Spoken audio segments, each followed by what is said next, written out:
Three Little Pigs by A. Wolf.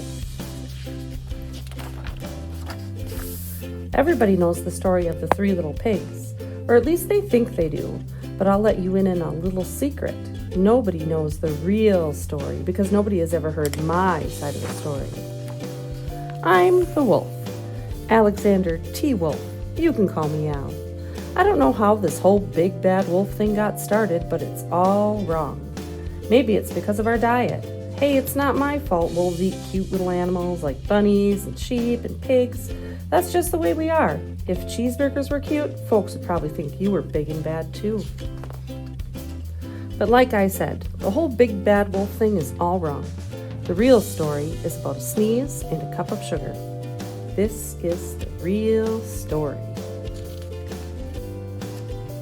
Way back in Once Upon a Time, I was making my birthday cake for my dear old granny.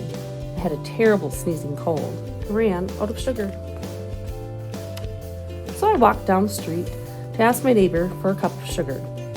Now this neighbor was a pig, and he wasn't too bright either. He had built his whole house out of straw. Can you believe it? I mean, who in his right mind would build a house out of straw? So of course, the minute I knocked on the door, it fell right in. I didn't want to just walk into someone else's house, so I called, little pig, are you in? No answer.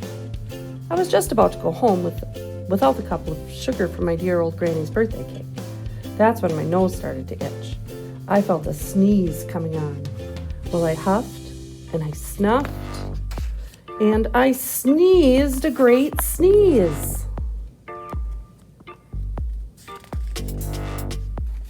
And you know what?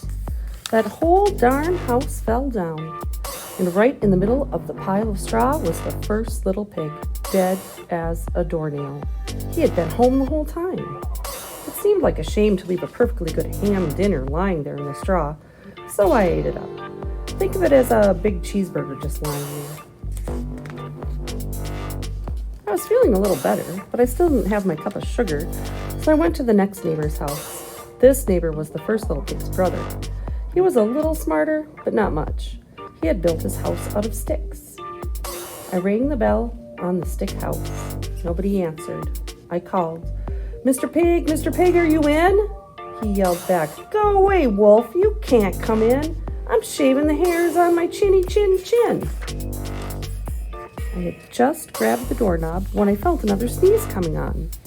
I huffed and I snuffed, and I tried to cover my mouth, but I sneezed a great sneeze. And you're not going to believe it, but this guy's house fell down just like his brother's.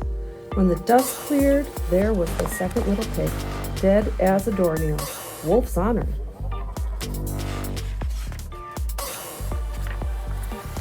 Now, you know how food will spoil if you just leave it out in the open?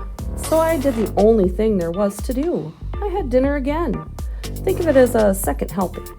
I was getting awfully full, but my cold was feeling a little better, and I still didn't have that cup of sugar for my dear old granny's birthday cake. So I went to the next house. This guy was the first and second little pig's brother. He must have been the brains of the family. He had built his house out of bricks. I knocked on the brick house. No answer. I called, Mr. Pig, are you in? And you know what that rude little porker answered? Get out of here, wolf. Don't bother me again. Talk about impolite.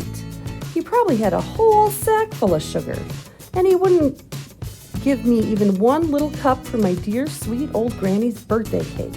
What a pig.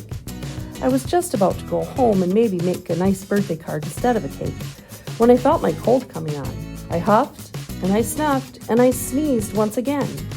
Then the third little pig yelled, And your old granny can sit on a pin. Now, I'm usually a pretty calm fellow, but when somebody talks about my granny like that, I go a little crazy. When the cops drove up, of course I was trying to break down this pig's door, and the whole time I was huffing and puffing and sneezing and making a real scene. The rest, as they say, is history. The news reporters found out about the 2 pigs I had for dinner. They figured a sick guy going to borrow a cup of sugar didn't sound very exciting, So they jazzed up the story with all that huff and puff and blow your house down, and they made me the big bad wolf. That's it, the real story. I was free. But maybe you could loan me a cup of sugar?